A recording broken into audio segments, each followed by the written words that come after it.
Hello, everyone, and welcome to Dice to Roll, the queerest Pathfinder podcast on the planet, where it's hard questions like, if a ghost that doesn't know it's a ghost saw a ghost, how would it react?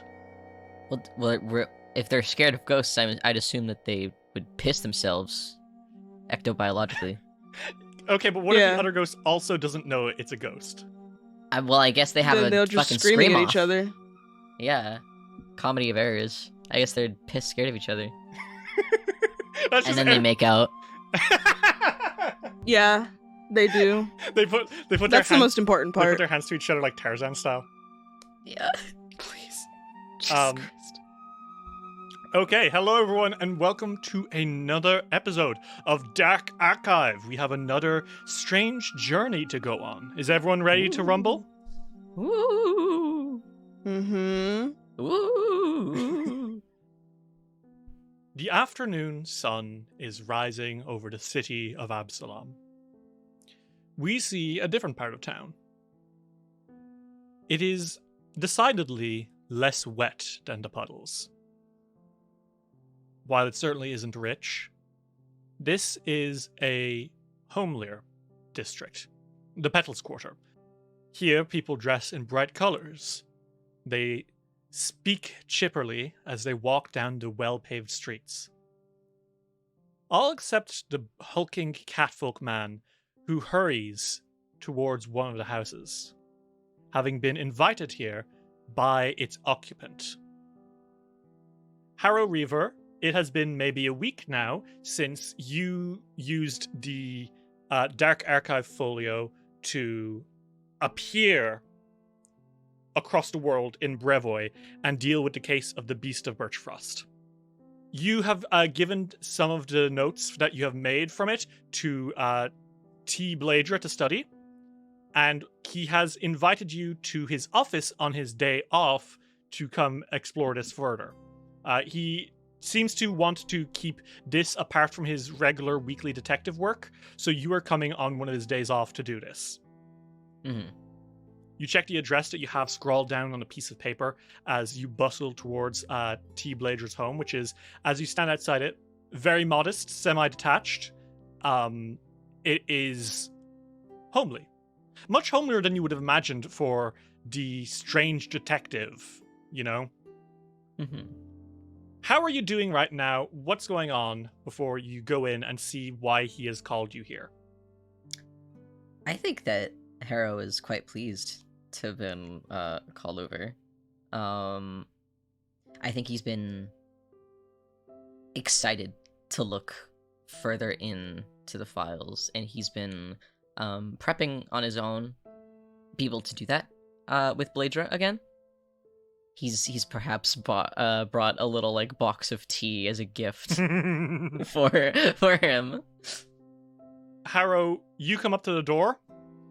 There is a bell outside if you'd like to ring it, and I'm talking like an actual bell that you have to like pull on the string on. You know, it's not like a doorbell. Yeah, he brings it. Yeah, you do, and there's some scuffling, and the door creaks open, and standing in the doorway is a short, slender figure who kind of squints at you suspiciously, and the tiefling in the doorway says, "Dad! Yes! Your friend's here!" Coming! And this tiefling girl, who looks to be in her early teenage years maybe, she has pale blue skin similar to Bleydre's. Her horns are a little stubbier, her hair a little bit longer, and she is very primly and properly dressed. Mm-hmm. And she appears to be holding in her hand an especially large toad. Oh. Yeah. Big fucking toad. And this young lady, she takes a step back, and Bleydre, you arrive at the door. Surprise, you have a daughter. Hi, Harrow. Mr. Detective Bleydre, I thought you'd shrunk down for a moment. No, I get why you'd think that, though. Sorry, this is my daughter, Abelia.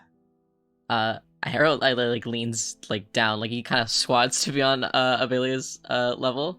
She he's puffs herself up a little bit to look taller. Oh, well, it is very nice to meet you, Abelia. That is a very nice toad you have.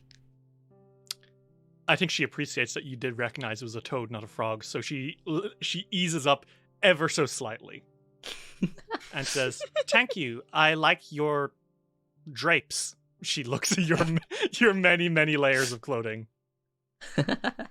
Thank you very much. And he stands back up. Please come inside. I don't want to leave you out here. I have not come empty-handed.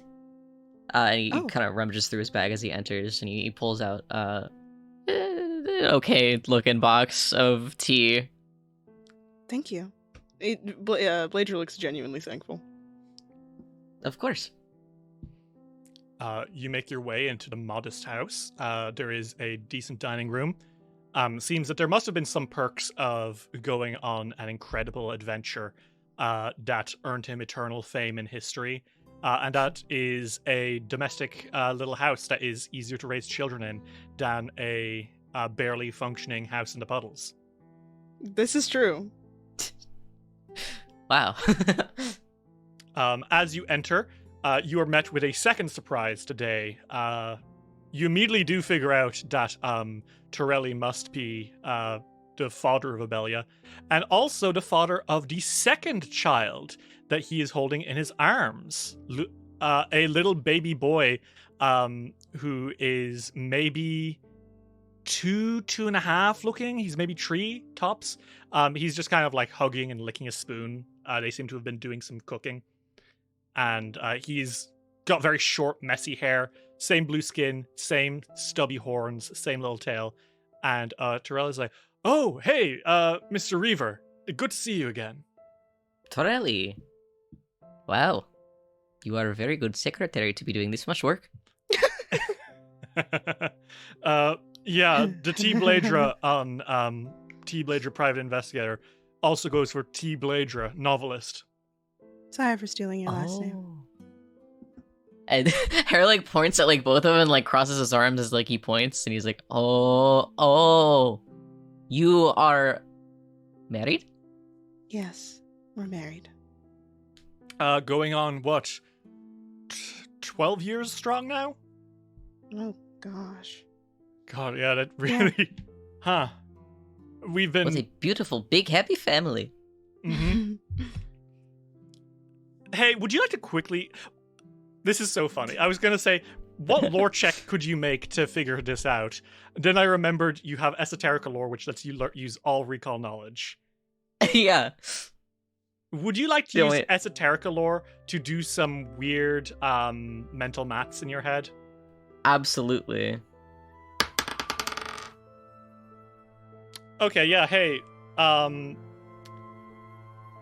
if they've been married for like 12 years, and Bleydre you assume is like in his early 30s, and Abelia, the eldest child, is like maybe 13, you get the feeling that perhaps a younger and more rambunctious Bleydre and Bleydre maybe made some, shall we say, risky plays. yeah. Harrow's doing that math in his head. He's like, wow. Not like a bad way, but not he didn't expect that from like Bleydre. Yeah, exactly. He didn't get that vibe at all.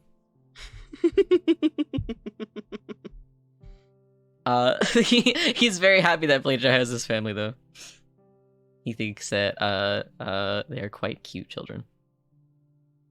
I think Torelli jumps his youngest child, Luelle Bleydre, in his arms, and he says, "Okay, so we're gonna go out into the garden. Abelia, can you be busy for a little while?" And Abelia's like, "Yeah, I'm gonna go study Starborn a little bit," and she kind of hugs her toad in her arms and scurries off. Aww. And that gives you two some private time around the dinner table. Such very lovely, charming family. Thank you. Sorry, I'm not very public about them. Evidently so. Not that you must be. It is wise to keep one's treasured items to themselves. I try. I've been looking over the files. Hmm? And something is suspicious to me, but I'm not really sure what yet. For now, I just think it'd be a good idea to use it again. But maybe during the day, so it's not the middle of the night and dangerous. Well, I assume it'd be dangerous regardless, but... Of course. Shall we read together? Sure. I'm curious to know what's got the detective stumped. I just haven't found a lead yet. Bleydre, you pull open the files, and immediately to Harrow, it is obvious that you have been annotating stuff. Like, a lot of stuff. Almost like you're hunting something. What it is, you can't tell. But it's... He seems to be suspicious of something here in these files. Mm-hmm. That being said, do you guys pull open a file and see which one kind of calls out to you this time? Yeah. Okay. T. Bleydre, Harrow-Reaver. You pull out your next case file. One that reads, A Song of Making and Unmaking.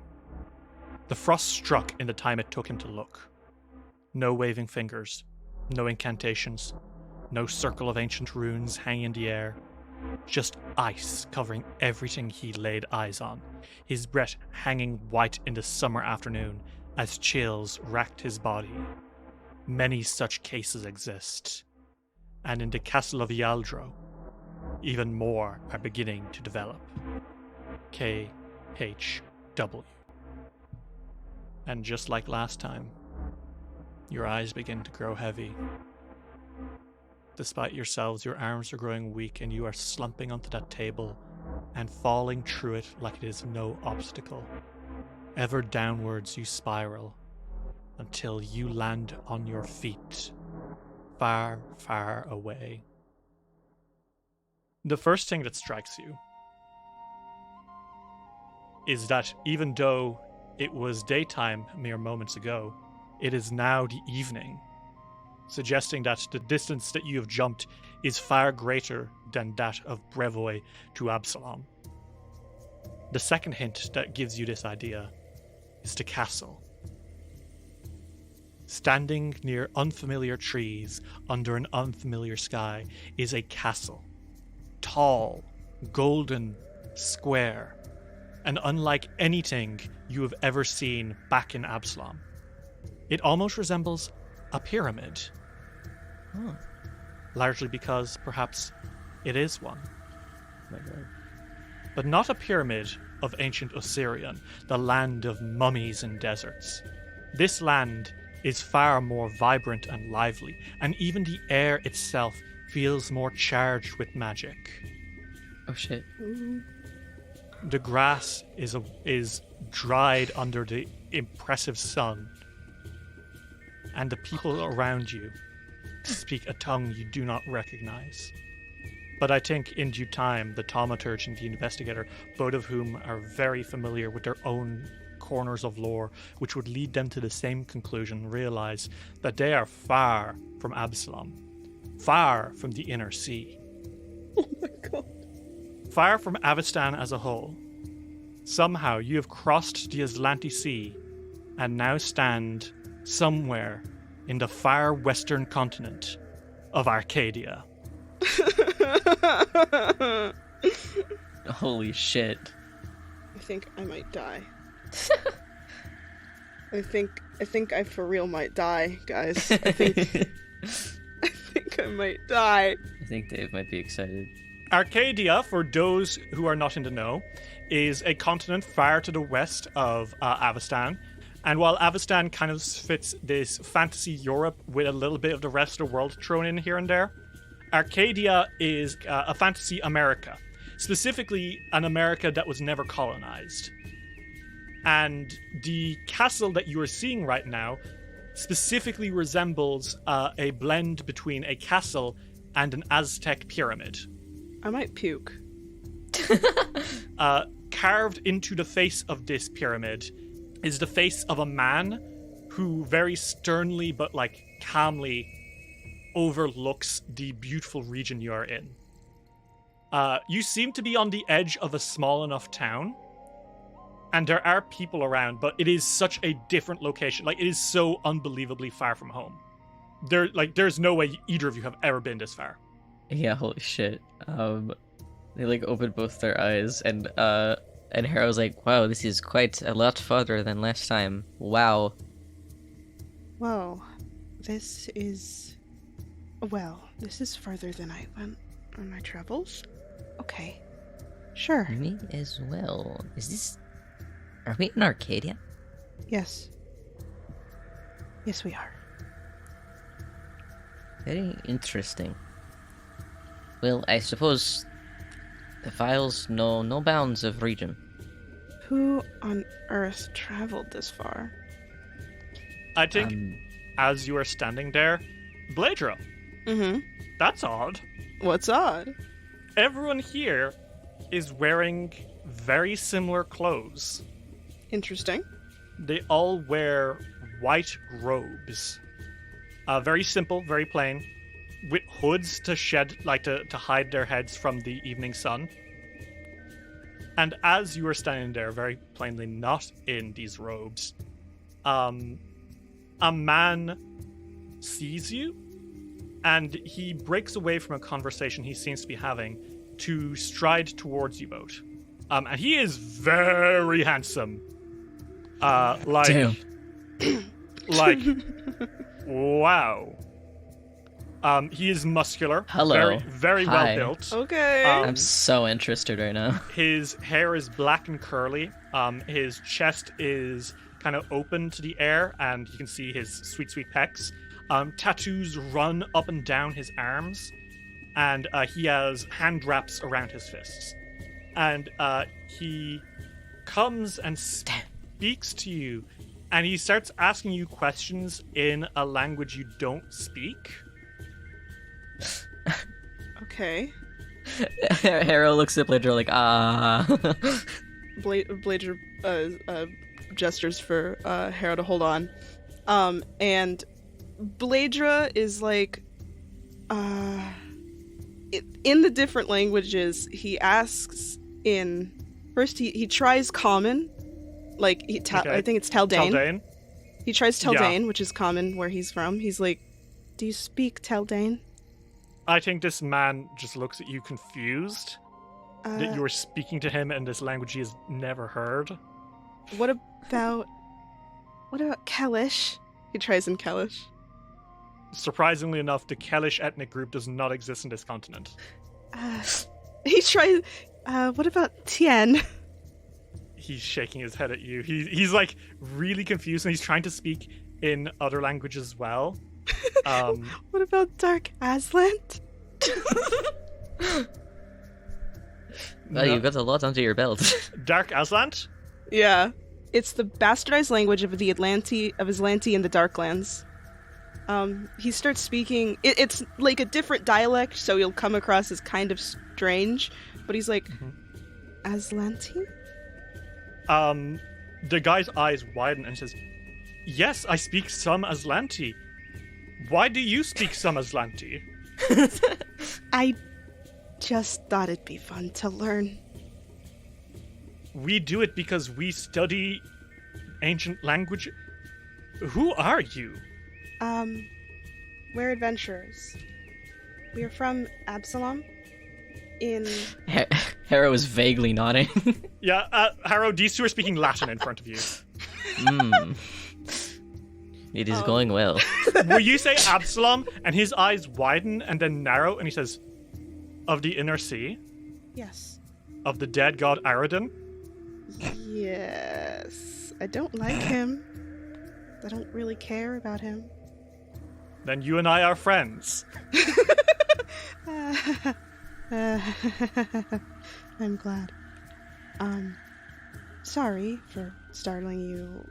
So we seem to have teleported here. Before all else, perhaps it would be prudent for us to imbibe some potions of true speech. Yeah.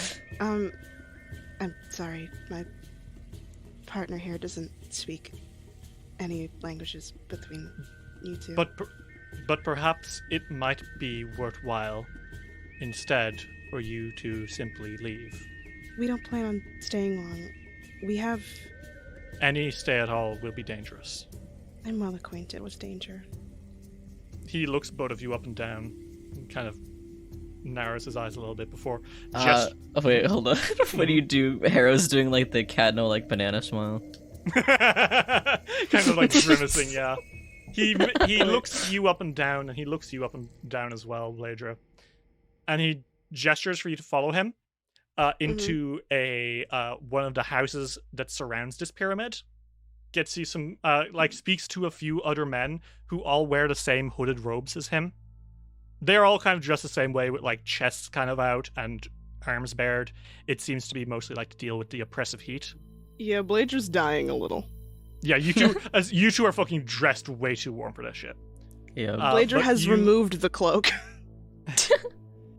You two both come to one of these little stone houses which surrounds the castle.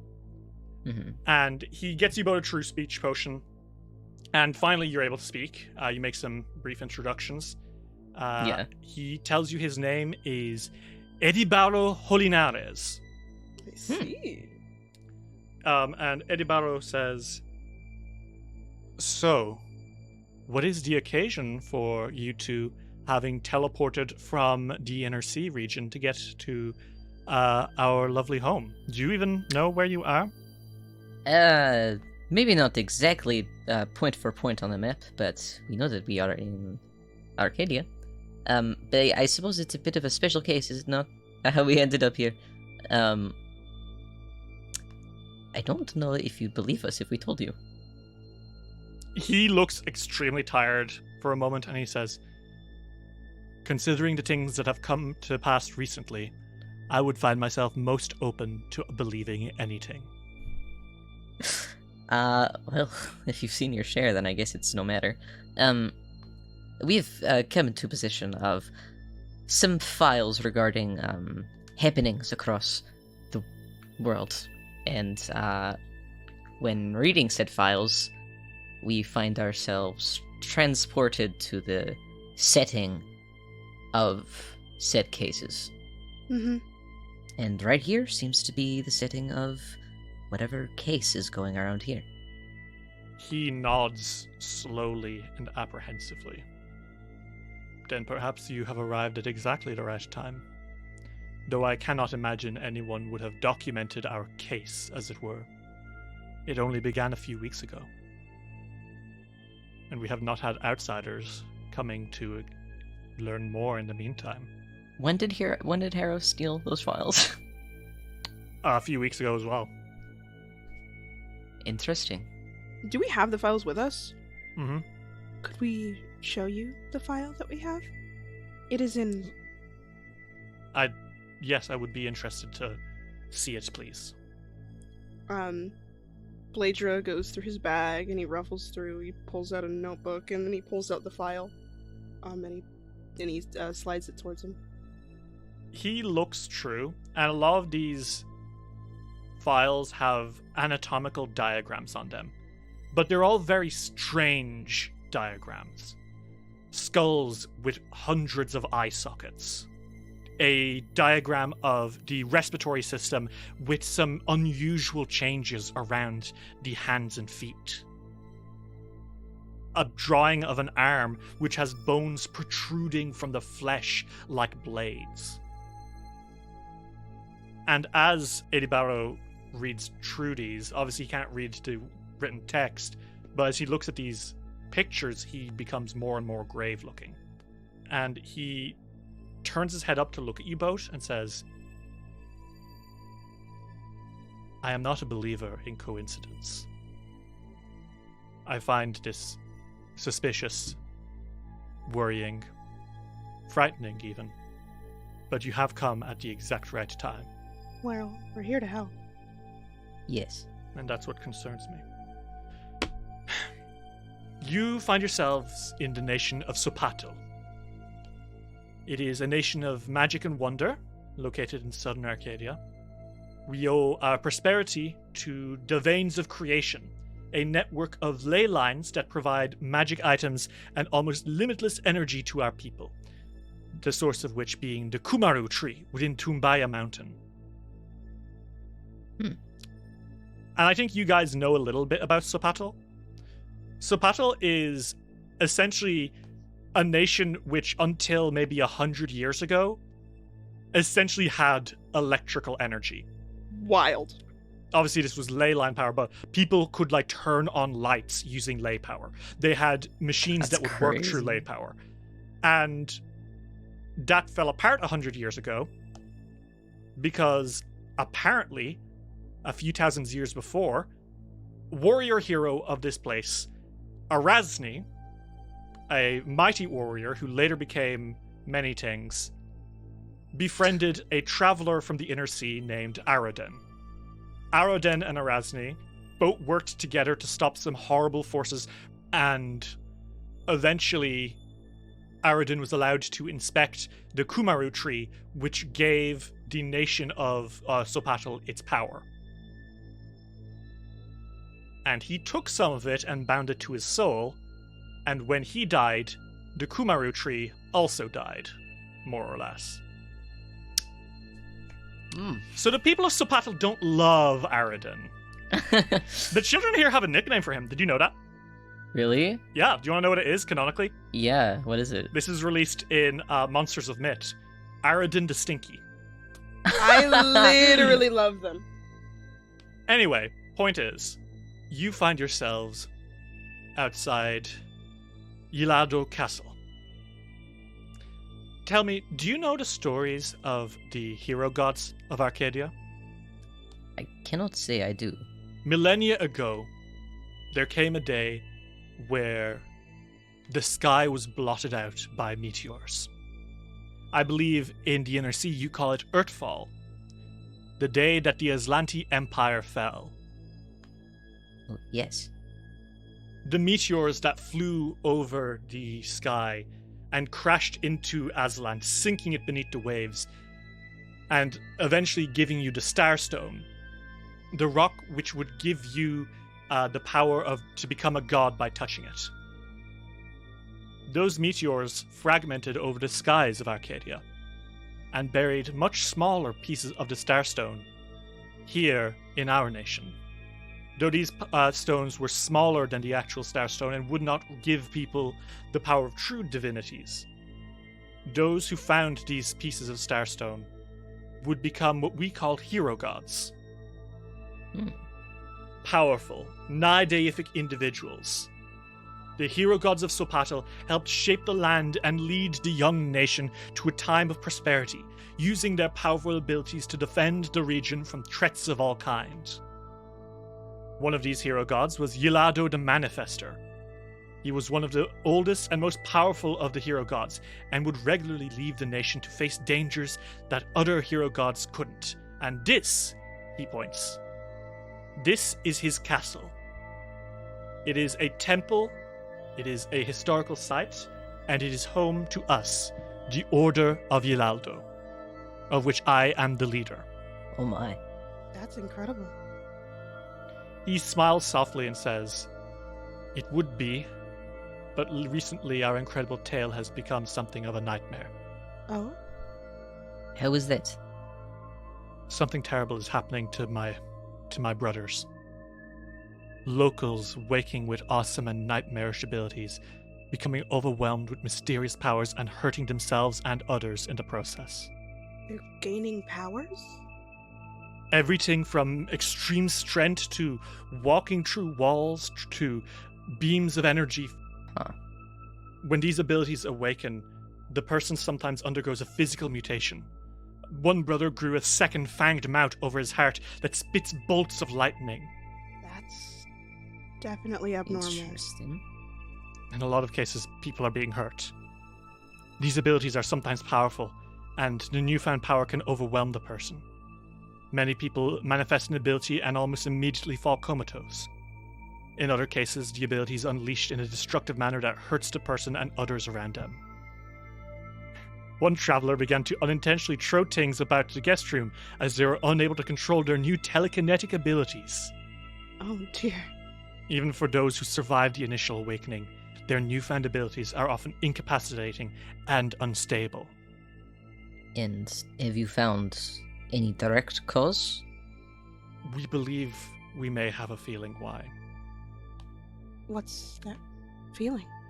Our order routinely scours the network of tunnels and chambers beneath the keep to clear out any creatures that might have taken up residence. Sure. During one of these undertakings, we ran into a terrible monster, and it sang to us. It sang? And that music, it echoes still through the castle every once in a while.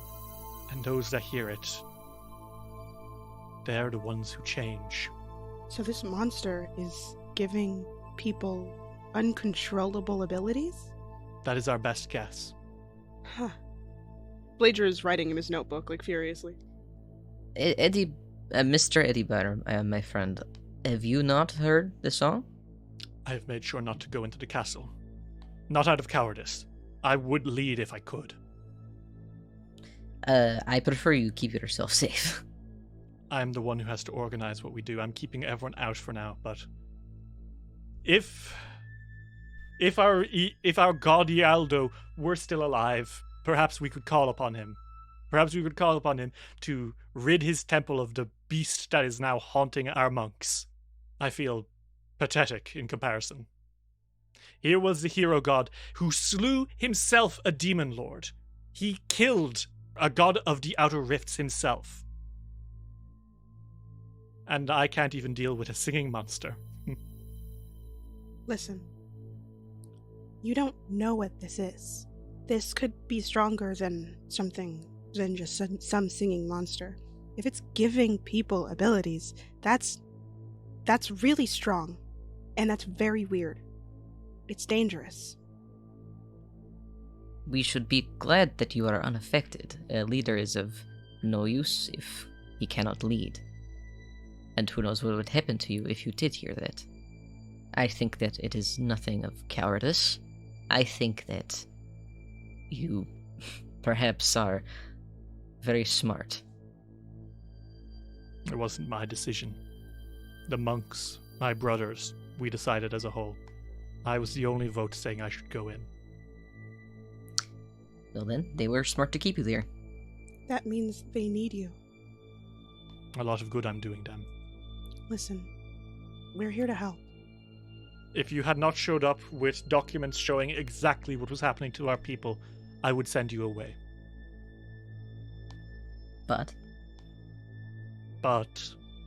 if you are showing up right now, as things are at their worst, it would be wise for me to listen, would it not be? incredibly wise. I will send in 2 monks with you to guide you to find this monster. We're going to try using earplugs. Perhaps that will help us. A good idea. Okay. If I am sending you to your deaths, he looks at you both gravely, then I must apologize in advance. You are good men, and I'm sorry that you must get wrapped up in this mystery. Let's not be so dour so quickly. He looked extremely serious. Harrow-Reaver here is a very capable man, and I have dealt with some very, very dangerous missions. I know you don't know us very well, but I think we'll be okay. Don't worry. Adventurers sent to fix a problem by a capable leader have nothing to fear. All right. And he kind of waves a hand, and 2 monks approach, more men wearing these robes, and he says, "If you are ready, then." Bleydre finishes writing notes, and he closes his little notebook, and he's like, Please, be our guide. And the 2 monks, brothers, Eva and Dev, nod, and Eva says, "We won't let you down, adventurers. If Brother Edibaro trusts us to guide you, then guide you we shall!" And he punches his hands together. And Ev says, "You are in capable hands. We will be the ones to protect you, I am sure." And he kind of gives you a coy smile. No, I am very sure. Ada and Ev kind of bow a little bit at Edibaro, and Edibaro waves and says, "Good luck, adventurers. I trust you will not need it." We will be back, Mr. Edibaro. That is a promise. And do you guys make your way into the castle? Yes. Okay. Yida and Ev take you in. You put in your earplugs, so the conversation isn't great. But it does really block out everything. All you can hear is your own blood thumping in your chest as your heart pulses. The two brothers who are coming with you seem to be nice folk. Mm-hmm. But as you enter into this castle, this temple, this tomb, the bastion of a dead god, one who helped unite Arcadia and eventually, presumably, just died of old age, or who knows where he went. It doesn't seem like the brothers actually know where he went, but considering he is not giving anyone powers, they must assume, you know. Mm-hmm. And it's not like they're full divinities. They can die. Yeah. The two brothers are guiding you along. How are you two doing as you walk down this beautiful corridor? Like, the tunnel here is like a stone one. The chamber walls are seem to have been carved by Yaldo himself during the keep's creation. The walls feature these like patterns of glimmering bas-relief stars along the wall. Mm-hmm. And it seems like the doors are activated by touch. Like you put a hand to a panel and the doors will slide open. Kind of sick. Yeah. I mean, like I said, this was literally powered by leyline stuff, you know? That's so fucking cool. I can't get over that. I think as they're walking, Harrow, who finds it very hard not to talk, tries his hand at charades to say anything at all.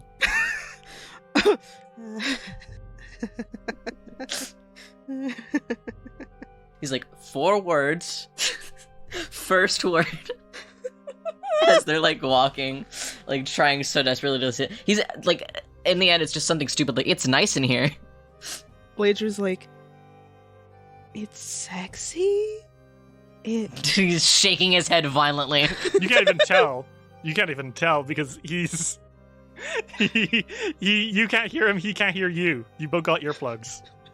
I feel like Harrow can kind of like read lips a little bit, but since he has like a cat head, it's a little bit hard for anyone to read his. Wait a minute. Bleydre, you do in fact have the read lips skill feat. Do you?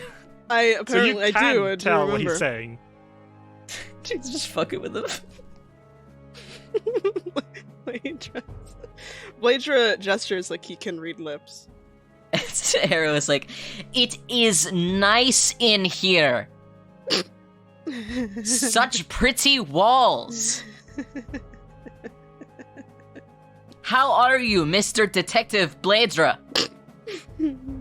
Bleydre gives a thumbs up. I am glad you are having good time. He puts a thumb up also. It's Claude. As you are making your way through this place, after like maybe 10 minutes of like going across these like many winding corridors, you are going deeper and deeper into the castle itself, further and further away from the living quarters, which now largely appear abandoned. You cannot hear anything except the blood in your veins and the steps that your feet are making on the stone floor. But eventually, the two brothers get to a large door, which seems to be leading into wherever it is that they're supposed to be, like, bringing you to this monster. Mm-hmm. And one of them puts a hand to the wall to activate the door, and then the worst possible thing happens. Oh no. You hear something. Oh. By all means, that should be impossible. The earplugs, presumably magically enchanted, are blocking out all exterior sound. Oh god, it's interior. It seems to be coming from your own hearts. Fuck. There is no accompanying song. It is just voices. One voice, perhaps, deep and unnatural and many and singular, singing this awful song that reverberates through your fingertips, crawls up your skin, into your wrists, into your veins, into your bones. and it hurts to listen. It hurts to feel it vibrating through you. It hurts. I need all of you to make me a fortitude save, please. Secret. Oh, that's awesome. That rules. You're so fucking evil for this. I literally You're like, David, you could play Bleydre, your most fragile of characters.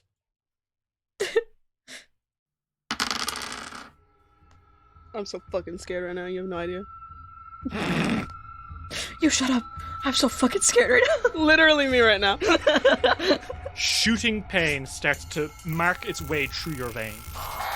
And for a second, both of you feel a weird sensation pass over you. Bleydre, your hand clenches and unclenches several times involuntarily as you almost drop to your knees. Harrow, your eyes begin to sear with pain. Bleydre is really leaning on that cane. Something begins to happen as well. Another sense of yours goes off. Because you don't hear them screaming, but you do smell them.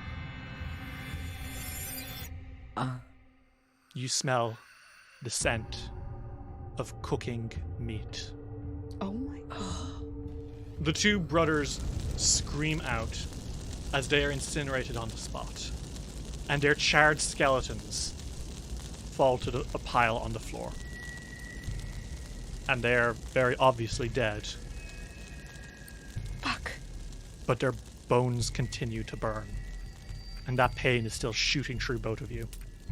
I think that Harrow is, through bleary eyes, I think Harrow kind of grabs Bleydre and tries to go through that door. You grab Bleydre and you try put your hand on that panel that the brothers were touching before, and the music has stopped now, Harrow. But you do feel something else. What's that?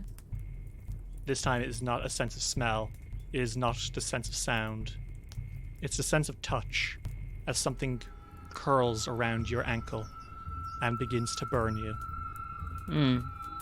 As the skeleton of that poor dead monk looks up at you, still burning, and it begins to scream. Shit. Everyone, let's roll initiative. Fuck. Bleydre, it is your turn. Your arm aches. Your smell is invaded by the scent of burnt flesh. The two monks who were guiding you have spontaneously combusted and now are reanimated as they claw at you. What do you do, my friend? Bleydre goes, fuck. Shit, I'll put you to rest. I'm sorry. And he literally still in pain. But honestly, I think he's used to that after the amount of fights he's been in. He's going to devise a stratagem. I think, should I roll occultism here to try and figure out stuff about them? Yes, please. Or religion. I'll go with occultism because it's a little better for me. Okay, so, Bleydre, you can tell that these creatures are combusted. That is what they're called. Okay. Combusted are very, very obviously undead that form from people who died horribly in a fire. Not much of a surprise there. What I think I'll give you as a surprise is it is very obvious that what just happened is that whatever that song is that is giving people abilities, it gave them pyrokinesis. Jesus. And they were not strong enough for it. That's awful. Yeah, Jesus Christ. That's your recall knowledge for devise stratagem, right? Yes, it is. Okay, go for it. What do you do now? Well, I think I'm going to attack. Or at least, let's see if I attack. 20? 20 is a hit. Bleydre, which one are you attacking? The one that is grasping Harrow's ankle, or the one that is grasping, or that is like stumbling to its feet to the start of you?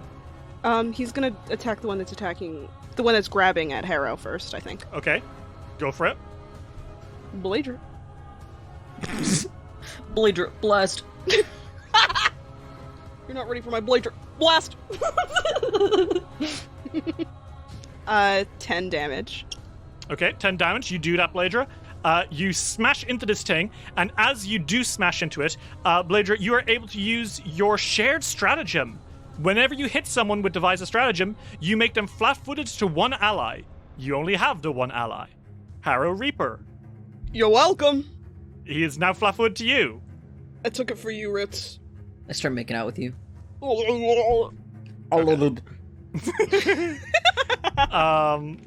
Then I think I'll literally roll occultism again, if that's okay. Okay, it'll be a higher DC, but go for it. That's totally fine with me. Okay, so with another look at it, you can tell that this creature is, obviously because it is on fire, it's not going to like cold or water damage.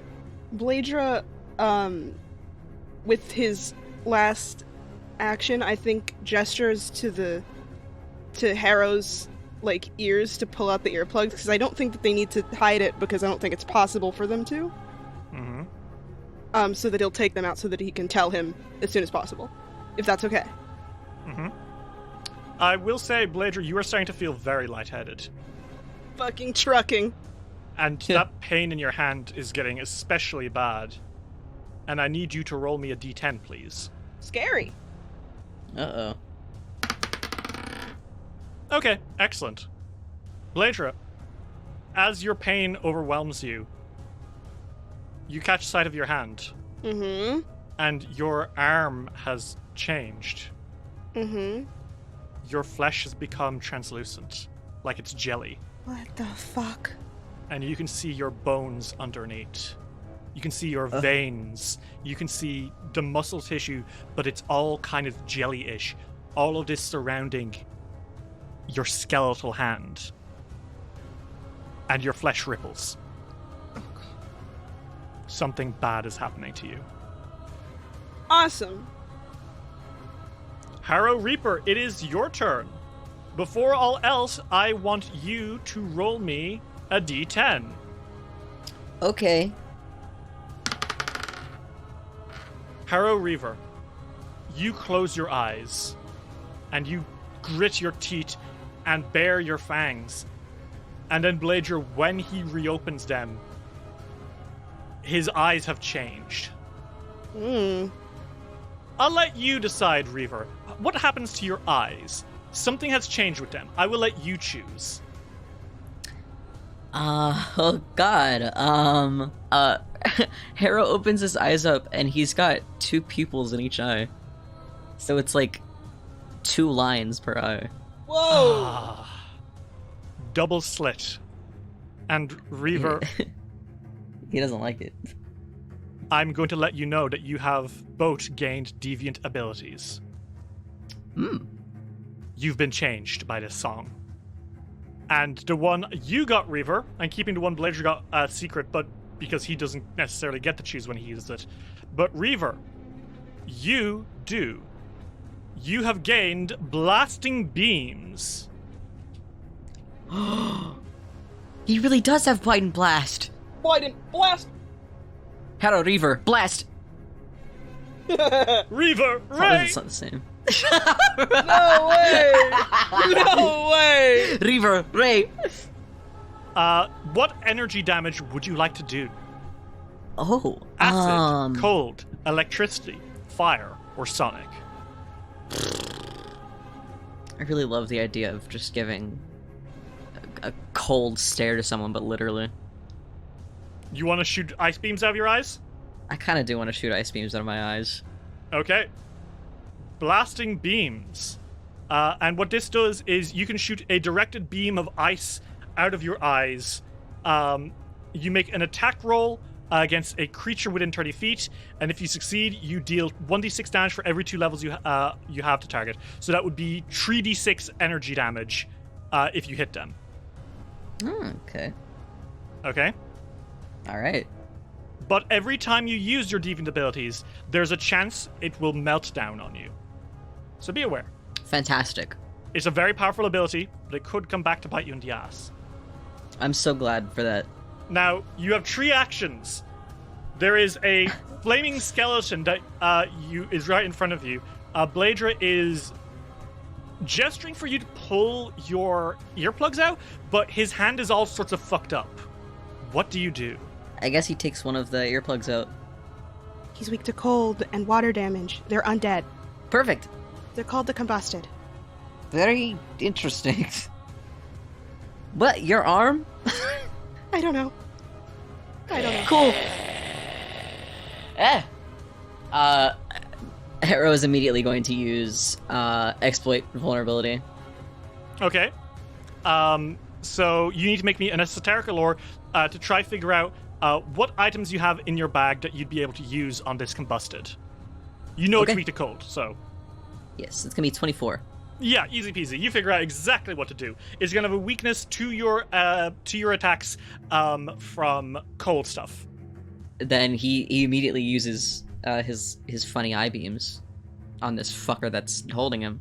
Okay, so Reaver, your eyes shoot down to the combusted, and like there's a weird power shining from behind your eyes, your pupils light up with cold energy and then shoot a ray that explodes out in a straight line into the combusted. Make me an attack roll against this creature. Okay. Bleydre makes like the shocked anime face. 17. A 17 is going to be a hit. Wonderful. Roll me 3d6 cold damage. 11. 11 plus its weakness to cold. That is going to be an additional 5 damage. That's 16 total. And you're not able to use your exploit vulnerability on this, but you do have the actions that to smack it with your flail. I will use my flail. 24. 24 is a hit. Roll me that damage. 10 damage. Okay, that is 10 damage. And additionally, there's going to be an extra 4 damage from exploit vulnerability. Mm-hmm. I do want to make it known, Harrow feels very bad about this. I called it a fucker, but that is not how Harrow feels. Harrow is horrified. This was a man who was joking and laughing with you only minutes ago. Yup, and Harrow is not feeling very good about doing this. Well, don't worry because the man is gone. It's only a creature now. As you're in its area, has an aura of intense heat, and I need both of you to please make me a reflex save. 29. Critical success. Oh! Nat 20. Both of you are able to step out of its space as motes of flame explode out from around it, and the creature is then going to kind of snarl, and it's going to attack you, Reaver, because you have those weird ice eyes. Okay. It strikes into you, and that is going to be a 22 to hit, which is a miss. It's going to try again, and that is going to be a critical failure, as it is stumbling. It's obviously not very good at what it does. It is screaming and holding on to its unlife as it drags itself up against you. But you can see its bones are literally falling apart. It is going to be enfeebled. Okay. With its last action, it is going to just try push you. It's going to try shove you. And that is a 16 against your fortitude DC. I assume that is a success. You're fine. Yeah, I'm fine. Okay. The other combusted lunges for you, Bleydre. Woohoo! And Bleydre, you flicker out of reality. Okay. That's normal. So, as it throws a punch at you, that is going to be a 20. That wouldn't be a hit, but you are kind of flickering in and out of reality. It's like you're a candle blowing in the wind. Bleydre, you just feel very cold suddenly. And Reaver, I forgot. I need you to please roll me a flat check, please. Okay. 6. You're good for now. Okay. The monster, the combusted, it lunges for you again, Bleydre, and it's going to attack, and this time it's going to be a 25 against you. Is that a hit? It's just a hit. Or is it? You use your ability, Eerie Flicker, and you, as a reaction, become concealed. So he'll need to make a flat check to hit you. Okay. Okay.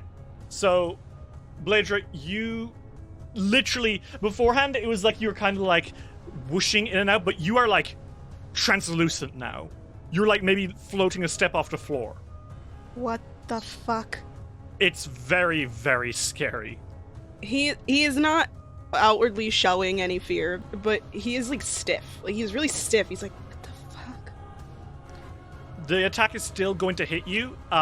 The creature is able to hit you even though you are concealed, and that is going to be 9 damage, bludgeoning and fire, and you are going to be set on fire too. Okay. 1d6 persistent fire damage. So that's it. Holy shit. Bleydre, it is your turn. You are on fire, but you are dropping back down onto the floor and you are becoming whole again. You have no idea what just happened. I think. Wait. I forgot to use my reaction. What's your reaction? I get to ring my bell.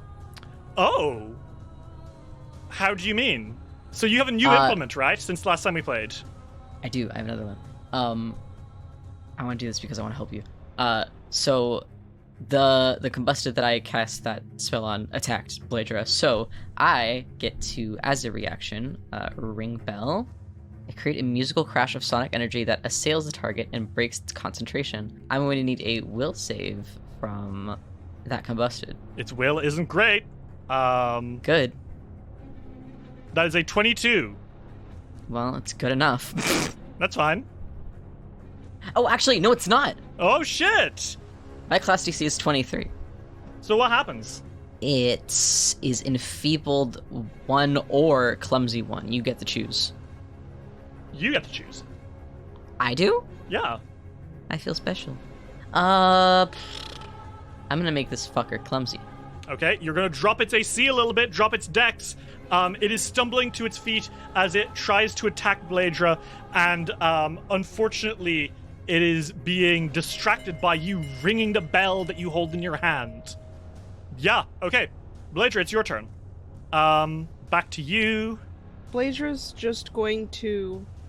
I think he's gonna just try and focus on fighting, Okay.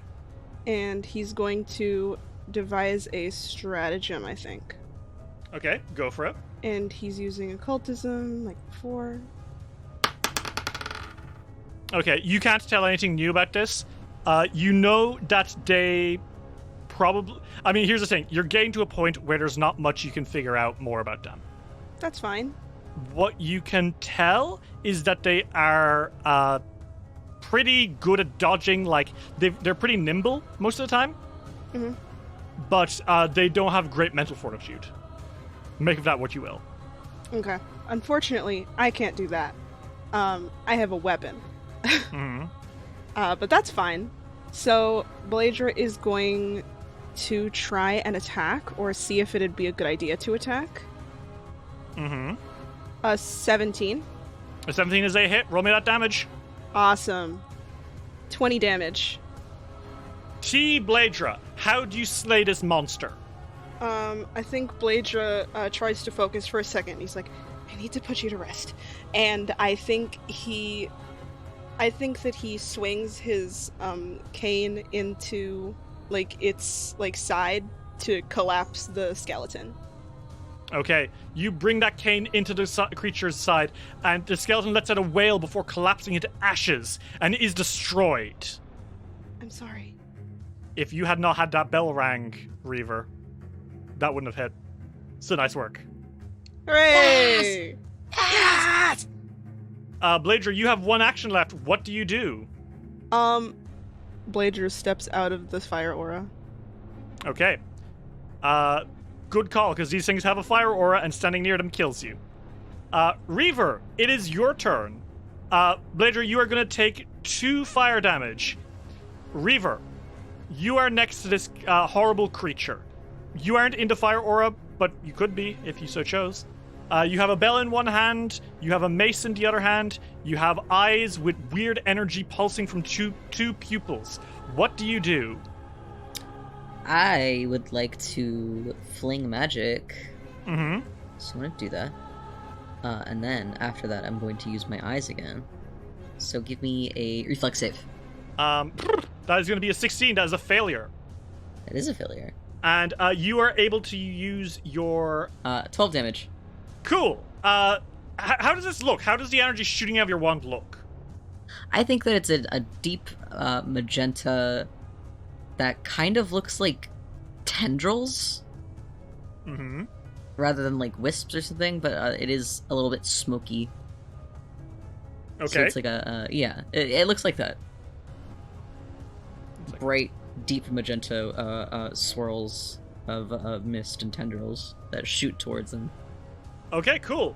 You deal that damage, and is that your turn? No, I use my eyes now. Oh shit, lol. Okay, go for it. Make me an attack roll. So it's gonna be 19. That's a hit. Roll me that damage and make me a flat check, please. Okay.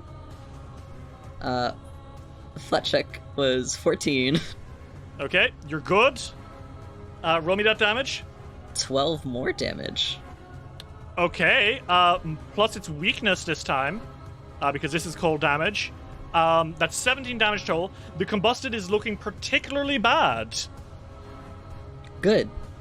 It is its turn now, and it's going to rush towards you, screaming still, and it almost looks like it's begging for mercy as it claws at you. A hand goes for your throat, and it is a critical miss. Ooh. It is not trying to attack you. It is literally just clawing at you, begging for reprieve. Oh, God. It hurts itself, actually. As it literally smashes its body against you. Jesus. And that is going to be 7 damage to itself. And then with its last action is going to try grabbing at you, Bleydre. Oh, okay. And that is going to be 25. That just barely hits. Would you like to use your reaction to try become concealed, or are you good? I could definitely try. Okay. So it'll need to make a... First off, you need to make me a flat check, please. 7. Seeing and touching the beyond leaves you open to its alien influence, warping your perceptions and thoughts. So you will become concealed, but something inexplicable touches your mind. And Bleydre, as you go translucent, there is a silhouette overlapping with you. Mm-hmm. Something from the other side wants you. And that is terrifying. That's great. That's lovely. You're frightened tree. Awesome. But you might be concealed, so let's see. Okay, that is going to be a fail. It fucking misses you. You turn a hit into a miss, Bleydre, as this thing reaches into the air and swoops through the space where you used to be. And now it's you and something else. Great. And you, Bleydre, are panicking. It's your turn. Oh, sweet God. He's going to... I think he's going to try and compartmentalize. He's going to try to just focus on devising a stratagem. Like he's trying to not think about anything else. Okay. Okay, Bleydre, you know this thing's favorite color is blue. Shit, man. Good to know. You know basically everything about this creature already. Yeah, no, that's fine. I just think it's funny. Bleydre is going to see if attacking would be a good idea here. Let's see. You think you could probably land a good attack if you tried, even though you are shaking quite badly. You think you could land a good attack. Okay. Then I do it. 8 damage. Bleydre, you surge forward, you strike into this combusted, and it lets out a gasp of pain before it collapses to the floor. Gone. And the encounter ends. Dice will roll will return after these messages. Hey everyone, and thanks for listening to another episode of Dice will Roll. It's me, Derry, your genderist GM, and I'm here to say thank you all so much for listening to Dark Archives. I hope you've been really enjoying. It's been really fun to run. This is just letting you all know that there will be one more episode of Dark Archives before we get back to our regular scheduling with Fists of the Ruby Phoenix's grand finale. I hope you're all looking forward to that. I know I am. And next week's episode will be our best one yet. Although it's going to have real competition with this week, as you're plainly seeing before you now. That's all. I just wanted to give you guys a little heads up for how this unpredictable schedule is finally rolling out. Luna will be back with us very soon, and I'm very glad you've all been so patient. So that's it. Enjoy the rest of the episode, everyone, and as always, keep it rolling. Thank you very much.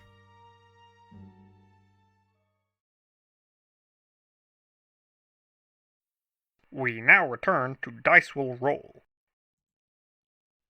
Detective, are you okay? I'm fine. I'm fine. I'm fine. He's very obviously not fine, just by the way. He's also on fire. Yeah, the Harrow's trying to, like, pat that down a little bit. Yeah, I think you're able to get it. You're able to turn off the fire. Okay. You take 6 more damage total, but, like, you guys are able to medicine check your way back into being okay later. Mm-hmm. How are you two doing? Both of you have a very strange thing happening, and now that the combat is dying, you hear that music emanating from you both again. I would not look at you different if you wanted to leave right now. I don't think that'd be a good idea. I'm fine. I'm not scared of the thing. And I'm not scared of anything else. Of course not. One's body can only take so much. Maybe we can find more answers behind this door I was not able to open. Can Harrow try to open that door again? Is he able to? You certainly can. You press your hand against that plate, and the doors slide open, and you find yourself standing in a tomb. Several stone coffins lie along the length of this large chamber. Each coffin appears ancient, but bears carvings and decorations that remain relatively intact. A large set of doors in the northern and southern walls lead out of the room. Doors allow passage to east and west. You just came from the west. At the door to the very east, there appears to be a large magical ward, stopping you from going deeper into the dungeon. It shimmers, painting this picture of a hero god, Yaldo himself, the hero god who slew a demon lord, sitting and praying peacefully. Curious. Are any of these tombs marked? I mean, they're all marked, but not, like, in a suspicious way. They seem to be where many of the brothers have been buried. Okay. Or at least people who used to work here. Imagine getting buried at your workplace. Shall we examine the, lock, the quote-unquotes with his hands, on this door? Yes, we should. Harrow is walking closer, and he would like to take a look at that seal. Would you like to make me a esoteric lore to see if you can investigate it more? Yes, sir. Oof, that's a 20. Yeah, okay, so you can tell that this door, it is a magical shield of force that prevents contact with the door itself. It is a 10th level effect by the looks of it. Meaning that it was a very powerful ritual that made this. You would not be able to destroy it by yourself. Yeah. But you can see that on 2 sides of the door, there are these little plates which are not touched by the runes, you know, from the shield itself. And there seems to be indents into it, which you can recognize to be probably a key of some sort. Ah. There's one on the far left and one on the far right, and I think you recognize that this is the kind of structure that is often used so that you cannot do something alone. You need to have one other person with you. Mm-hmm. Whatever is on the other side of this door is not something people want being seen, apparently. Yaldo himself must not have wanted people venturing this deep into the castle. Right. Harrow turns back to Bleydre and says, "We will be looking for keys then, and we will both need to open the door together." Okay. Shall we check the other rooms in this area? Yes, but let's be cautious. Does your arm hurt? Yeah. He's like looking at his arm. I have no idea what to make of this. It is not a miracle I would have wished for. He, like, blinks hard. Eye beams, huh? I suppose so.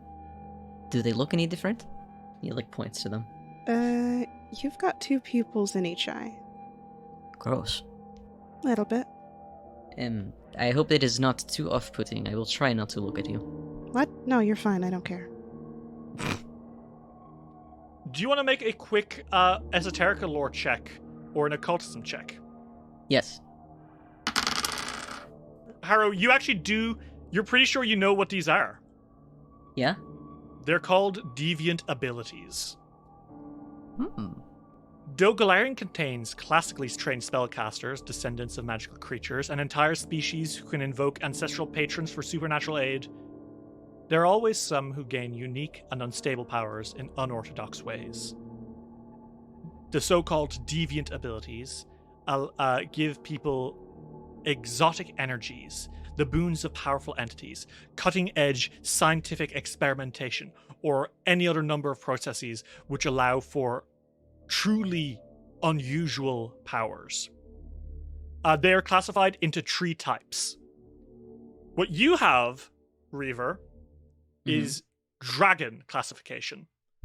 For those who are empowered by the heart, by courage, by strength. And it is very much so all about energy and power. Bleydre, what you have is rate classification. Secrets, subtlety, intelligence, the otherworldly. That's fair. Whatever is giving you these powers is giving everyone else in this place the powers. And both of you have physical mutations causing this. In your case, Bleydre, your hand. Harrow, in your case, your eyes. And evidently those poor bastards outside, their mutation was their flesh. And the song is ever present throughout. Anytime you use those abilities, you hear weird chanting again. Cool. Imagine all that in Harrow's accent, because he says just that to Bleydre. He explains it thoroughly. So quite peculiar, yes? Extremely. This is not ideal. Do you have any idea if this is a permanent thing? We will have to find that out ourselves, Mr. Detective. I can't wait to go back home and tell my husband that I'm clear now. Well, I'm sure he will love you all the same. I'm sure. He would. I would hope so. They've been together since they were 15. My god. You guys want to keep moving in? Yeah, I think that they're at one of the doors. Harrow opens the door. Oh. Well, you enter what appears to be a library. Several large stone tables stand in this room, each spaced evenly. Shelves built into the wall hold hundreds of books, several of which lie open on the central tables. Doors in the southwestern and southeastern part of the wall lead in and out of this room. And in this room, you see 2 warrior monks. And they are both very obviously in anguish. One of them, the taller of the 2, she has a hole in her hand, a perfectly cylindrical dimensional portal, which is in the palm of her hand, and it is leaking desert sand. Hot air is bursting out of it. And as she wails in pain, clutching it, you see that the other of them, his body, the short guy, his body is discorporating into fractal patterns of roiling smoke and ash. You can tell dragon classification and rate classification. What the hell do you do? Because they are noticing you, and they are both screaming in agony, and you're starting to recognize that they might not be fully cognizant. Oh. I think I have an idea. Yeah? I have a feat. Uh-huh, what's the feat? No cause for alarm. Okay. Okay, so tell me what no cause for alarm does. It's a class feature. I can attempt to reduce panic. Attempt a diplomacy check, comparing it to the will DC of creatures in a 10-foot emanation around you who are frightened. I assume that this could be that too. I'll allow this to be, yeah. And each of them is temporarily immune for an hour. Okay. If it fails, or they can't. Yeah, I'll say they're within range, and they're turning to you. Both of them not fully aware of what's happening, but almost like instinctually getting ready to fight you. Bleydre raises his hand, the one that's not on his cane that he's walking with right now. Is it his and ghost hand? Yeah, probably. And he's like, please, we're here to help. We're in the same situation as you. We are not here to hurt you. His ASMR ass voice. And that's a diplomacy check, right? Yes, that's right. I will use a hero point on this, by the way, if it fails. 29. Okay. Their will DC is 20. Because this is a very hard situation, it's raised by 5. You rolled higher than a 25. Yay! And with no cause for alarm, Bleydre, I will allow you to skip this combat entirely. Let's go! And relax both of them. The two monks, both of them are like gasping, and the taller one, the lady with the hole in her hand says, "It hurts! It hurts! Please help! Please help!" Can I examine you? Shakily, she shows you her hand, and you see in the palm of her hand, you can see a desert. There is an entire world on the other side of that hole. You've portal? It burns. Everything burns. Everything burns. The shorter man who is flickering and changing between these weird, like these fractals of ash. The song is so loud, I can still hear it. It's playing in my bones when I even have them. I understand. We will be finding a way to stop this. You'll be okay, alright? Okay. Just hang in there. You've been strong enough to be here till now. You're doing fantastic. Mm-hmm. He looks up at you, and you can tell that this man who's like maybe 40, he looks so scared. Mm-hmm.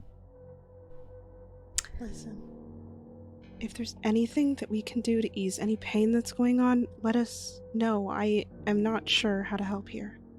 This is weird for all of us. My hand is a ghost thing now, too. Who are you? The taller one says. We're adventurers. From faraway lands. The shorter one looks up at you and says, "We must leave. There's no way of stopping whatever this is. Can't you feel it in your bones? It's too strong." You should get out of here. We can help you out, but before we do you know how to open that seal in that room?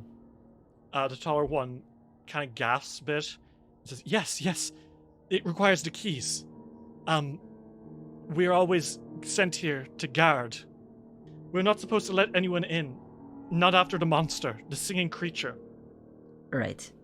It seems to be a bit of an emergency now, so could you please show me where the keys are? Yes, here, please. If you think you can stop this, then...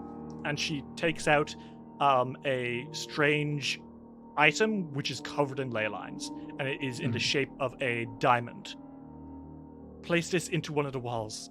You'll need the other one. Is the other one nearby? Yes, the two guards to the south. They'll have it.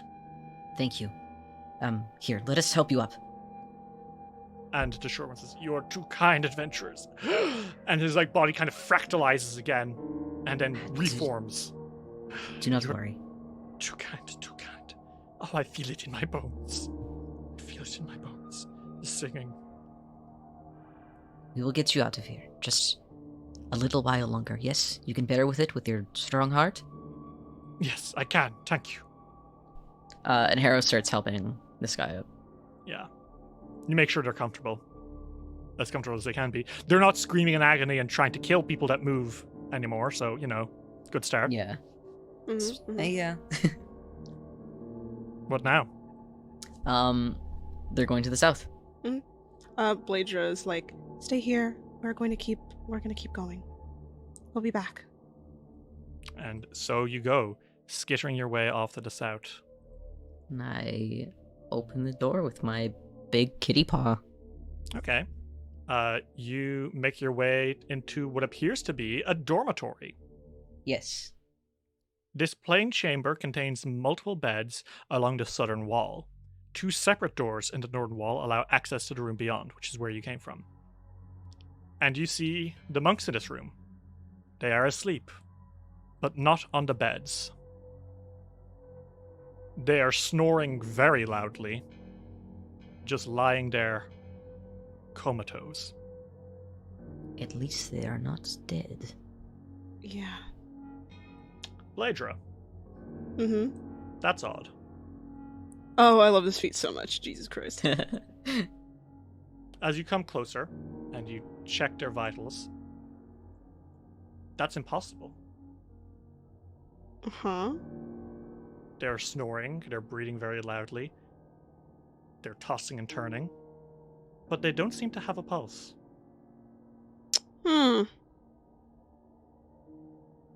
Bleydre mumbles to himself. He's like, now how is that possible? How is what possible? They have no pulse. Sorry? They have no pulse. They are snoring and sleeping. Yes. But they have no vitals. Would you guys like to roll occultism or esoterica? Yes. Reaver, you're not sure, but Bleydre, that means their souls aren't in their body. These 2 are astral projecting. Awesome. That Their rules. spirits are far, far away from here. Isn't that awesome? Kind of awesome. I will say you do see in one of their pockets another ley line covered object, the shape of a disc. Bleydre takes it and he's like, I'm sorry. Their souls are not in their bodies right now. Perhaps there is something we can do for them later. Should we maybe put them into the beds? Yes, it cannot hurt. Harrow immediately goes to pick them up and set them each in a bed. You pull the blankies up to their chin and you give them a little kiss on their foreheads. Yeah, he tucks them in a little. Bleydre's like, sorry, I can't pick up a person that height and size. It is okay. This is why I am here. Yeah, I'm stuck to the toddlers. A surge of music plays through both of you again. Let's go. Okay. God forbid we have a funny moment. God forbid I talk about his child. God. Arrow makes sure that they both have the keys, and he waits on the left side to open it. Bleydre waits on the right. Alright. Ready, Mr. Detective Bleydre? I'm always ready. Harrow sticks the key in there. Bleydre puts in the key. Okay.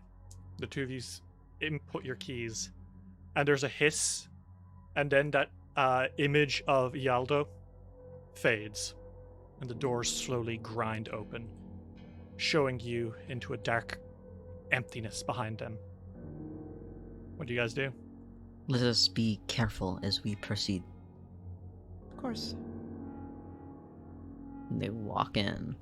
There is a lot of darkness. You can't really see. Oh, You okay. might need a torch.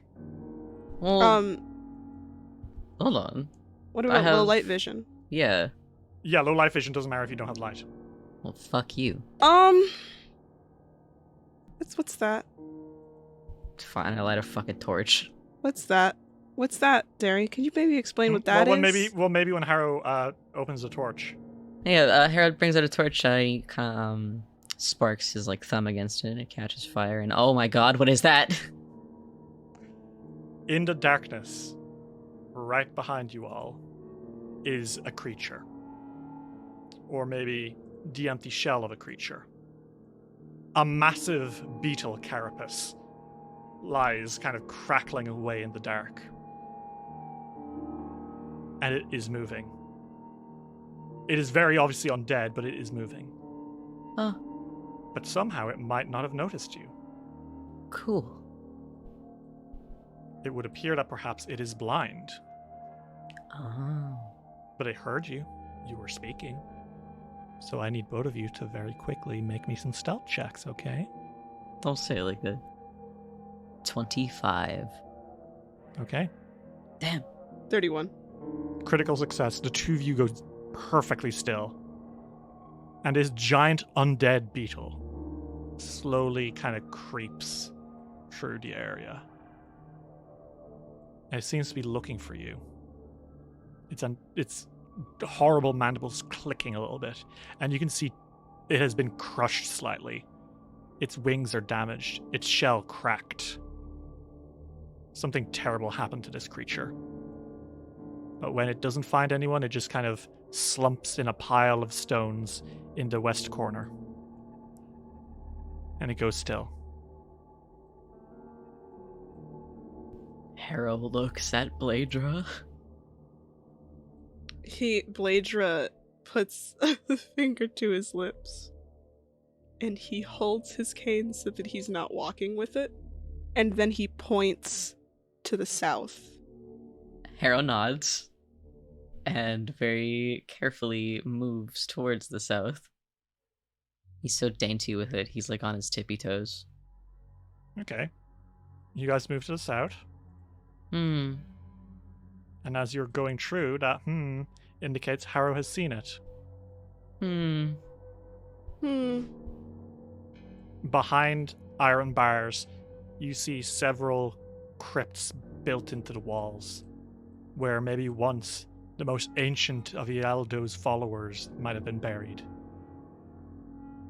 And you can see that even the dead are not immune to the powers of the song, because their veins are glowing, and emerging from their corpses are puffs of smoke, green and ghastly.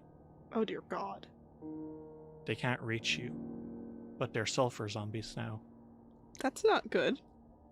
Mm-mm. Bleydre takes Harrow's shoulder and moves him away from that wall. He's like, please don't. Oh, Do not. Please be careful. I am nimble. I will be fine. Thank Those you, are however. some bold last words you're making there. This, that, and 9 lives. Whatever. Is that how it works? Probably. I have not found out yet. They should. Bleydre's like, should we go through the door forward? Perhaps, yes.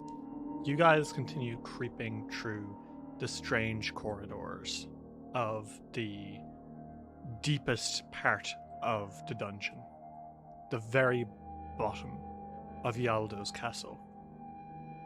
You are guided by the torchlight of Harrow-Reaver. And eventually, as you are moving, you find something that is not intended. Oh? The beautiful stone flooring and art of the place suddenly gives way to a massive cave. And that singing is coming from within. This should not have been in their original building plan, I don't think. No. This is unfortunately the way we'll have to go. I regret to inform you again, I am a little bit scared. Listen, I'm here. I'll take care of you too. I have fought many things. I've been a lot of places now. It'll be okay. I greatly appreciate your support, Detective. The singing gets louder. Huh. Let's go. Harrow nods, and they walk in. And as you walk in, you can see it. There's a creature deep in this cave. It has its back to you as it sits atop a boulder, picks up a chunk of earth, and eats it, crunching the rocks in its mouth. It looks like a giant man made of rocks, but it also doesn't. It has a head almost like that of a shark. and you can tell that this is some sort of earth elemental. But there's something unusual about it. The way that it sings. What do you do? How to approach an unknowable. You don't have any choice except to step forward. Yes. Let us walk with every bit of strength we can muster. As you begin walking forward, the elemental stops eating its rock and turns to look over its shoulder at you with that strange shark-like head. And as it stands up, that song gets louder. And its body shakes a little bit, like it's trembling. And the elemental roars, and the whole cavern shakes, and your bones shake, and the song, it gets louder. Can't you feel it in your bones, in your teeth? It hurts. And the elemental roars before dashing forward. And everyone, I want you to roll initiative. Great. Oh boy. Not 20. Oh my god. Holy shit. 30. Okay, so top of the order, Harrow-Reaver, it is your turn. This earth elemental is turning towards you now, and as it moves, it is swimming through the earth. The horrible monster shrieks, and its voice is uncannily high compared to its massive body. Your very bones shake as it approaches. You have 4 actions. What the hell do you do? Well, I'm going to use the first one to exploit vulnerability. Okay. You are going to need to make an esoteric lore check, please. That's going to be 28. Okay. So you can tell Harrow-Reaver, as you look at this thing, you can tell it does have a weakness. Mm-hmm. The way its body shifts and shakes like that, you realize it's not just trembling, it is vibrating. This thing is bursting not just with earth energy, but sonic energy. And I think with a moment of horror, you realize that this creature has a deviant ability as well. Troll classification. The body. Health. Life. This creature's very fabric is not just earth energy, but sonic energy. And you can exploit that by hitting it with cold damage. Cold damage, which will force its body to contract and not be able to vibrate as hard. Okay. So your wand strikes and your eye beams will both activate its weakness now. Sick. Harrow turns to Bleydre and says, "Watch out, it also has sonic abilities. It will be weak to cold." Okay. And Harrow is going to fling magic first. Okay, using your wand. Yes. So that is a reflex save, please. Okay. As a success, it's a 25. That is a success. So roll me that damage. Half of 17. Okay. I see that you have used D6s instead of D4s. Is that not? Now, normally you can use just D4s, but you can push yourself with D6s. When you push your fling magic, you have to wait for a few rounds for it to recharge. Basically, it's a supercharged jump attack. Okay. Oh, yeah, I pressed the wrong one. Oopsies. You're good. Or do you want to? That's gonna be... No. Wait. Maybe? I'd go for the first one, honestly. It's a pretty Yeah, nice fuck one. it. Yeah, fuck it, right? Come honestly. on. Sure. Yeah, let's go. So that'll be half of 17 damage. That is 8 damage. Plus your exploit vulnerability. That is an 8 damage. Sick. Very nice. It does not like that cold damage. Cold damage is not its friend. Neither am I. You have 1 action left because you got on that 20. Harrow, Havoc, Reaver, Ray. Okay. So that's gonna be an attack roll. Okay. 32. 32 is a nice hit. Roll me that damage, and then would you please also roll me a flat check? Yeah, to see if you overload. 2. Oh, Harrow. Dear, sweet, beautiful Harrow. You do an insane amount of damage to it, something like 22 damage. Your cold energy is overwhelming him, but as ice cold rays, I think they come out in the same shape as your pupils. Mm-hmm. These 4 icy blasts emerging from your eyes. But Harrow, it is very, very painful. Ow. You undergo an energetic meltdown, and you take damage equal to your level as energy scours your body. That is 7 damage to you. All right. And that is going to be your turn, right? Yes. It is going to be the Earth Elemental's turn. And the Earth Elemental swims through the earth like it's nothing. It literally just rushes up to you and roars. And as it lands, comes right up towards you both, you can see that the earth around it is, like ferrous liquids, the way that they kind of grow spikes. Mm-hmm. Oh! The ground around it does that. Ooh. Spikes erupt out of the ground around you all. So immediately, you guys are, if you move while in distinct space, you will take 2d6 piercing damage for each square you step in. Okay. It is then going to use a storming breath attack. And as it gets up into your business, I need both of you to make a reflex save as it screams. Sonic energy explodes into both of you. And it is going to scour you both. Oh dear. Actually, hold on. I have Cat's Luck. Cat's Luck? What's Cat's Luck do? Cat's Luck, I instinctively twist away from danger. I can reroll the triggering saving throw and use the better result. Cool. Oh my god, specifically for reflex saves. I love it. Get out of there. Yeah. Hee 24. Okay, that will pass. You will take half of 4d6 sonic damage as it sings that song in your face.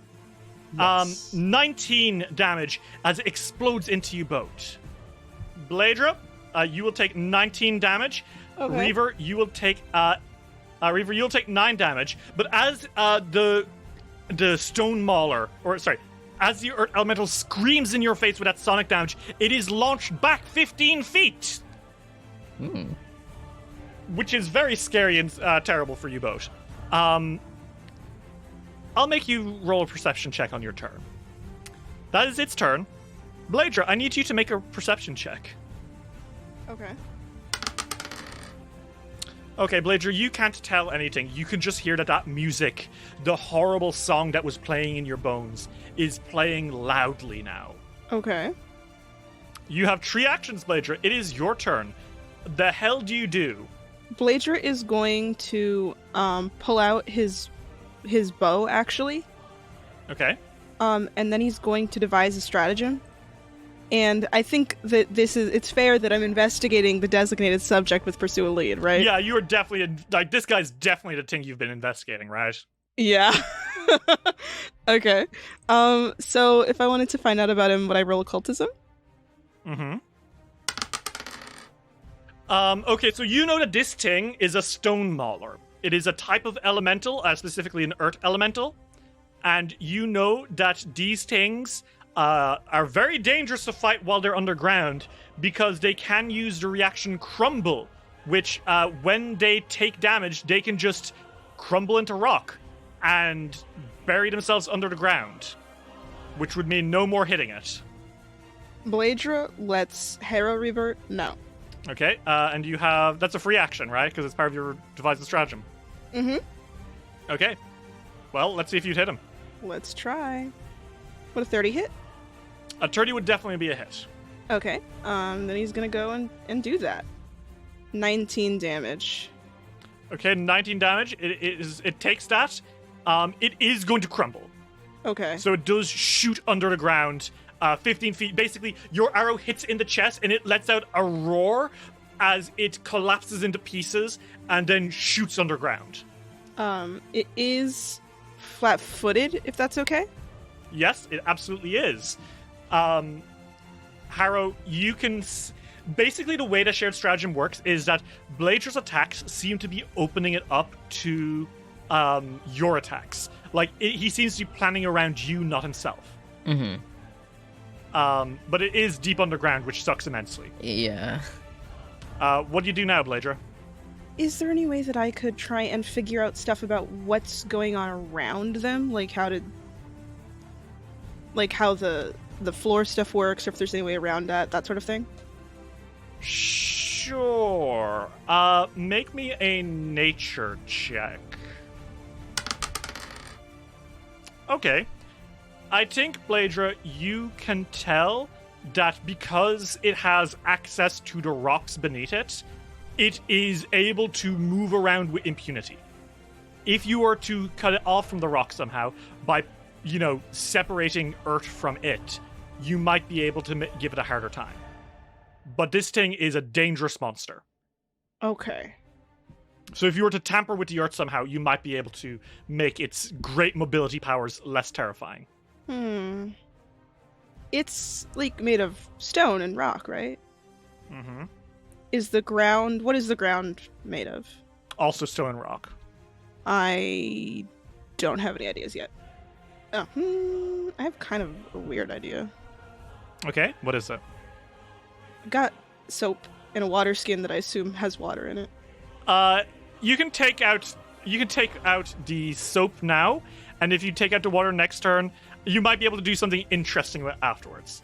But it might take a few actions. That's totally okay with me. Okay, you're pulling out the soap. Reaver, it is your turn. Shit. Now is not the time for showering, detective.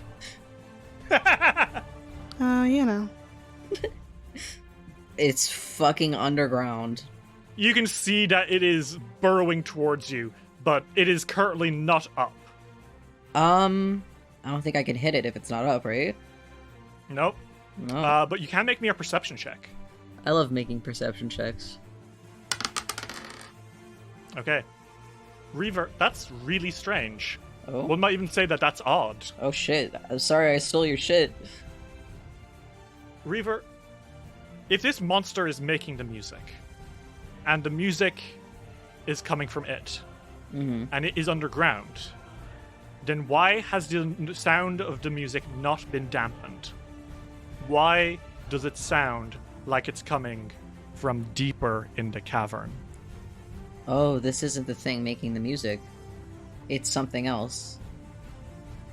This is either, like a baby or guarding it. You have 3 actions. What do you do? Well, You can delay your turn if you like. sure, I'll delay it to hit it again. Yeah. So delay is a free action. You wait for the right moment to act. The rest of your turn doesn't happen yet. Instead, you're removed from your initiative order. You can return to your initiative order as a free action triggered by the end of another creature's turn. So basically, you can wait for it to come up. Yeah. I'd like to. Maybe a good call, because otherwise you're just sitting there doing nothing. Yeah. Reaver, you wait for it to come out.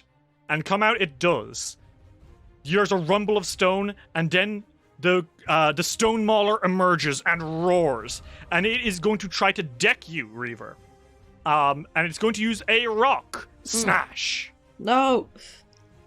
That is a crit! 35 to hit. He smashes that rock down into your head. Oh, poor Harrow. And that's terrible because it does have it's gonna hurt. Well, you know what? As it hits me, I ring my bell. Okay. He has to make a will save, right? Yeah. Bleydre sees Harrow get, hit in the fucking head. Oh, great. That is a nat 20. You see, okay, what happens is you're waiting for it. You're looking around. Suddenly, a burst of stone, the ground around you becomes spiky, and the stone mauler emerges, and he's got a rock, and he's gonna slam dunk it on your head. And you look up at it, your eyes widen with those weird dual-slit pupils, and you start ring, ring, ring, ring, ring. But it is drowned out by the song, which is reaching its loudest yet. And the stone mauler is gonna crush you with that rock for 30 bludgeoning damage. All Holy right. shit, you were at 69 HP and you never even noticed. I didn't notice. You get a hero point, but that HP is gone. You take 30 damage as he smashes you with a rock. And then with his next action, he's gonna punch at you, Bleydre. And Okay. that is a miss. Yoo! And you can see his body is starting to recover. Oh, fuck off. The rocks are starting to vibrate again. And he is, because he hasn't taken cold damage since his last turn, deviant ability, troll classification. It restores 16 HP. God damn it. Oh, fuck, I didn't get to use my actions. Well, it's your turn now, Reaver. Well, I fucking blasted with cold. Okay, go for it. Blast him with cold and make me a flat check. Flat check, 9. That's gonna be another fail. Ugh. 33. Holy shit, that is a crit! Because he is flat-footed from Bleydre's attack, yeah, that is gonna be a crit. Okay, sick. So roll me that damage. Are you exploiting vulnerability? Yes, I am. Okay. It's gonna be actually. So roll me that as well. I didn't roll We'll the put that way critical in. correctly. Hold on. So it's 24. Plus. Plus his weakness, Yes. which is going to be 31. Holy shit. He's not looking great. That actually looks really bad for him. You are blasting him with this energy, but unfortunately, you're going to have another boo-boo. Because you're now having a moderate backlash. Ouchies. Energy racks your body. After taking the damage, you gain a weakness to the energy type of your backlash until your next daily preparations. The weakness is equal to 1/3 of your level. You also lose immunity to the energy type if you had it until your next daily preparations. So you I'm weak to cold now. are weak to cold damage. Great. As I think Harrow, your fur is starting to frost over. Yeah. You're kind of looking like you're one from The Shining. That's one action, right? Oh, 2 actions. No, it's 1 action. That was 1 action, yes. I have 2 more actions Yep. left. Okay, what do you do? I'm gonna fucking punch with my flail. Okay, go for it.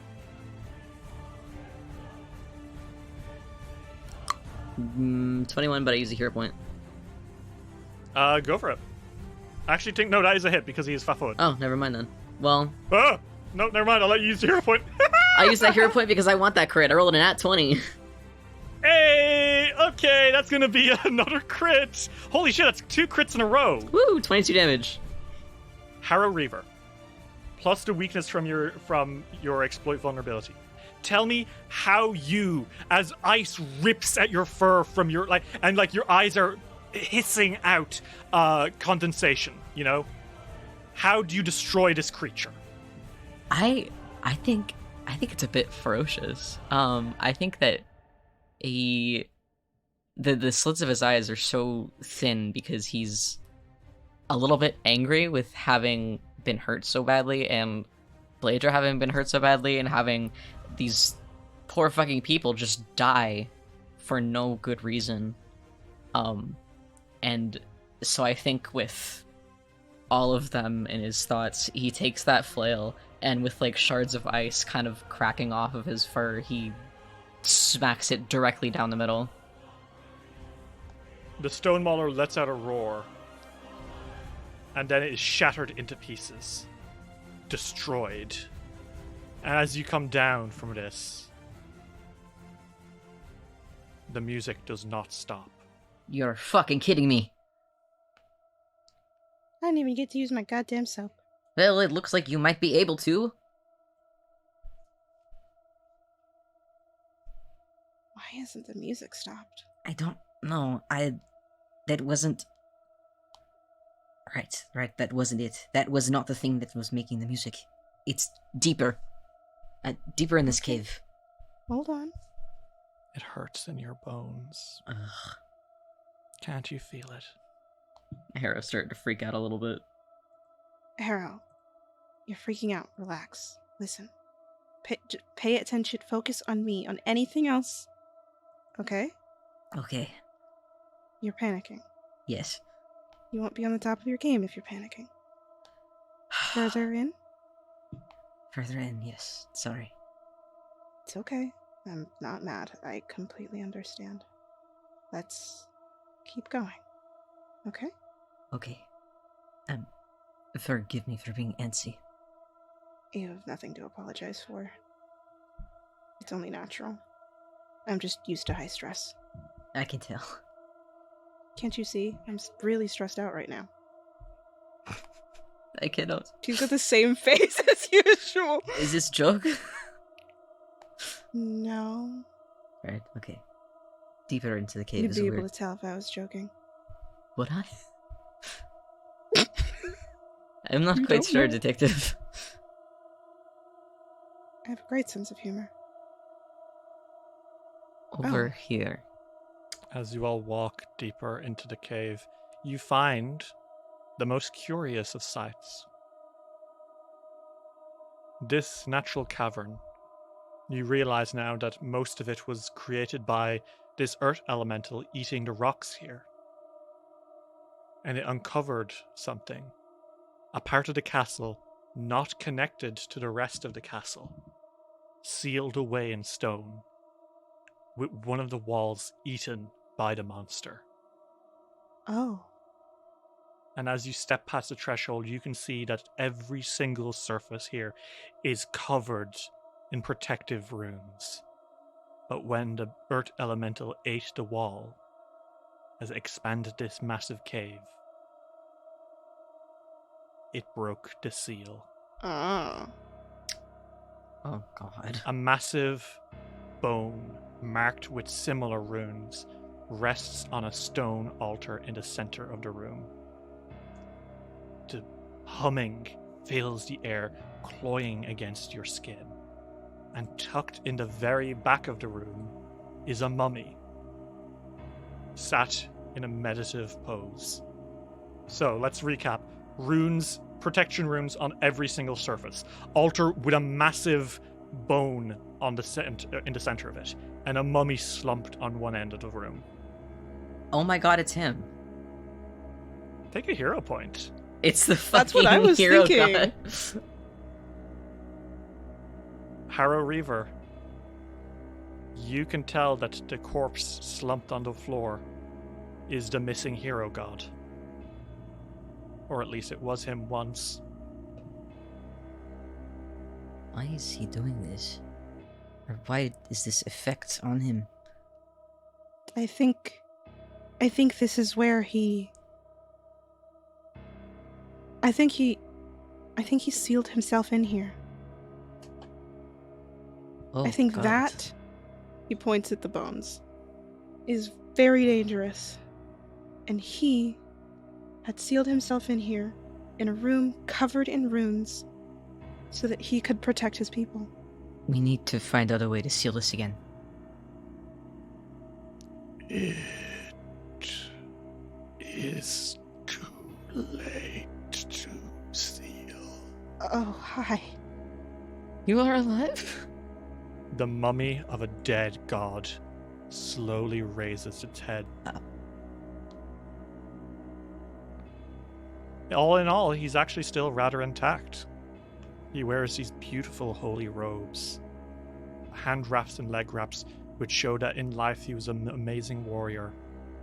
His hair is tied in beautiful braids, and he clutches his own holy symbol in his hands. But his nose is gone, his eyes are dusted over, and as he speaks, it is obvious he does not have lungs anymore. The jawbone, Yaldo speaks. It was his Whose? Noli Martos, the Lord of the Demons. Oh gods. And the horrible, almost lizard-like jawbone carved with runes on this table, you realize is the lower jaw of a demon lord. Jesus Christ. The demon lord that Ilaldo slew.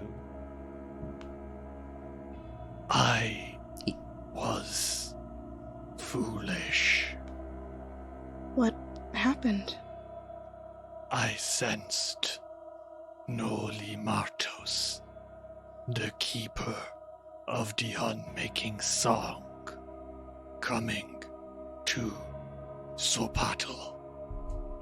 I went to the outer rifts and faced Nolimartos and slew him.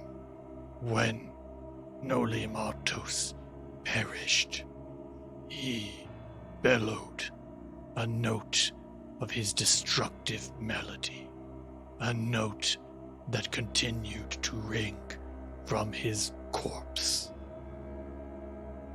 His power lived on through the note and would continue to reverberate through the great beyond, causing great destruction. I had not slain him. I had unleashed him.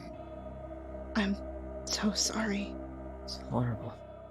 Myself and the other hero gods tried to destroy it, but only the Demon Lord has the power to destroy the bone. Are you sure this is the only way? It is impossible. I sealed myself in here to ensure it would never emerge. And now I feel it in my bones. It hurts. As he kind of looks at you, he pulls down his collar a little bit, and you see in his neck, even though he does not have blood anymore, his veins are permanently scarred by neon green energy. Deviant ability, troll class. Ooh. It got him too. What can we do? Perhaps it is too late. It cannot be. There has to be something that we can do. Only his own power is strong enough to destroy it. How can we use... Wait, well, what? What if we used the abilities that it gave us? Does that count as its own power? Could it? Gilaldo just looks at you both. He's never tried. Heart, mind, and body. All three of you represent each of the deviant abilities. Perhaps with all three of our aspects, it could be done. We have no time to waste then. Reach forward. Take the bone.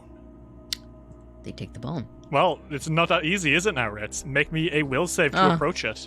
Well, what if I bombed your house?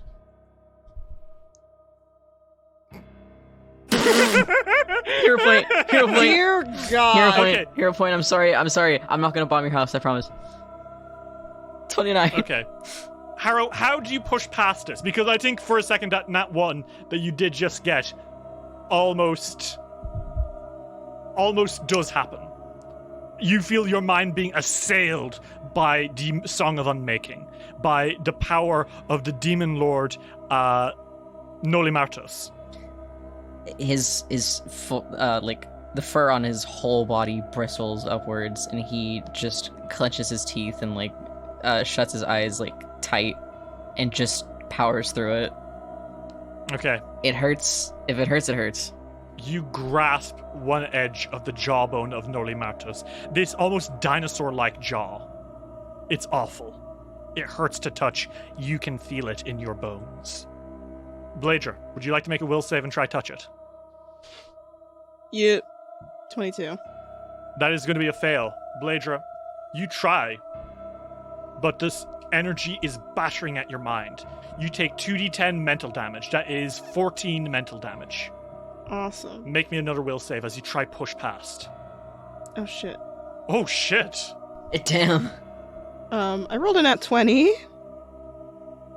Bleydre, you push right past it, and you cling to the other edge of the jawbone of Nolimartos, and then shambling to his feet, Gilaldo, the mummy of a hero god, stands up his veins glowing from under his cracked and dry skin, and he reaches forward and grabs it.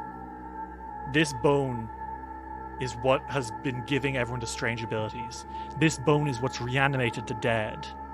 And as Ilaldo clutches it, and you clutch it, Harrow, and you clutch it, Bleydre, your life force pulse in sync with each other.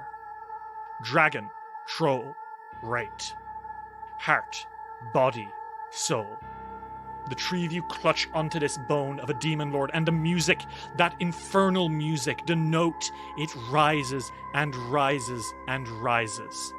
And it gets worse and worse. And then it stops, and the bone crumbles to dust. And moments later, Ilaldo lets out a and with a smile, so too does he. The two of you stand suddenly, and you feel a wave of relief pass over you. And Bleydre, as you look into your friend's eyes, you see that he only has the one pupil in each eye. And your hand, Bleydre, it's back to normal. Your eyes, they're normal again. Oh, are they? And he like touches his face. Mr. Detective Bleydre, your hand. It's not every day that you talk to a dead god. You guys make your way out. You retrace your steps. The sulfur zombies in the walls have returned to peacefully slumbering mummies. The beetle carapace is nothing more than an empty shell. The two dreamers, who fell asleep in the dormitories, are particularly stunned. They tell you about how their souls swam over the Antarctic Ocean, safe but unable to find their ways back. The other two feel much more comfortable now that their hands and their bodies are no longer possessed by the strange powers of what came beneath. You meet again with the head of the order, Edibaro Holinares. Do you tell him about what Ilaldo was hiding back here? I... Or do you let him believe that it was some strange monster that brought this curse? I think that what Bleydre would say is that they found the hero god who had sealed himself away to protect his people from an artifact that could have hurt them, and that together they were able to destroy the artifact and bring him to rest. Which is not all of the details, but I think he did have a right to know some of it. Mm-hmm. Okay. Well, Eddie Barrow is very relieved to know this, and he thanks you profusely. He is crushed to hear that some of his men died down there, but is pleased to know that everyone who had these strange powers will be safe again. And once you reassure it will never happen again, he's happy to leave you go on your way. You wake up in the evening in Absalom, and Torelli is in the middle of finishing a lovely cake with Luelle and Abelia, and of course Starborn the frog, who you find out very quickly after dear sweet Abelia. Excuse you. He's a toad. He's a toad, my mistake. Yeah, fuck off. Reaver, Man. Abelia very, very matter-of-factly explains to you that he is named after Winslow Starborn, the Primarch, the current ruler of Absalom, who you also find out Bleydre is on speaking terms with. They're pals. They're literally. Wow. After Bleydre broke him out of prison once. Harrow is stunned to learn all of this. Yeah, fancy Alcatraz. Holy shit.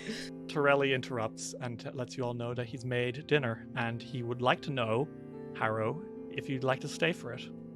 His ears perk up, and he gives a warm cat smile, and he's like, If you will have me, I will be more than glad to stay. You're absolutely welcome. then I shall be delighted to join your table. Dinner is lovely, and the whole of you have a lovely time together. and it continues to be lovely until, Harrow, you eventually go home and go to sleep. And as always, you dream. And as always, no matter what kind of dream it is, whether you are at home alone or out in the wilderness or revisiting a memory, he is there. The man with the insect eyes watches you from just out of your field of view, Bro? as he has done since you picked up these files. Huh? Okay. And that's where we're going to end it tonight, everyone. Stop recording. Huh? That's fantastic.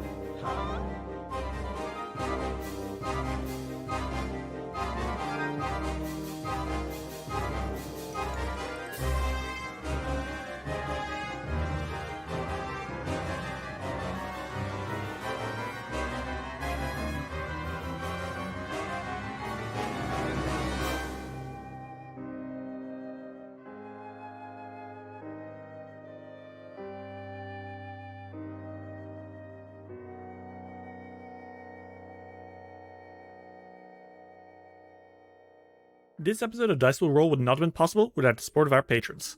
Seraphine, Kyle Damon, Maxine Mainstream, Soul Grease Lobo, Nick Roberts, Phoebe Jeebies, Daisy Gilliam, Lux Rexus, Baron Stormcrow, Sam Stryker, Tony Saunders, Mita, Arave, Varia and the Girls, GP Dora, Marshmallowberry, Farrick Falcon, Luis Loza, Aries, Alexander Criswell, May Cohen, Skyly, Kendra West, Genuinely Tricked, Transgirl Trish, Bal Punyon, Johnny the Catman, Matthew Wilson Krasnovich, Tillen Shark, Glitch HD, Jay Snooks, Zenith Drums, Jonathan Love, Sophie Valera, G Barbera, Luke, Gideon, Sarah B, Seth, Ravona Darkglow, Kira, Lichalope, Gizmo, Taliesin, Cass, Fable McElduff, Ava, Rem T Bright, Lonesome Chunk, Steph, Sean C, Natasha Lumley, Rhiannon C, Ellie, Jenna Mitchell, Kane Kendrick, Sky Evangeline, Triceratops, Anna Maria, Jordan, Emily Laderna, John the Bookhoarder, SS66 Seeker,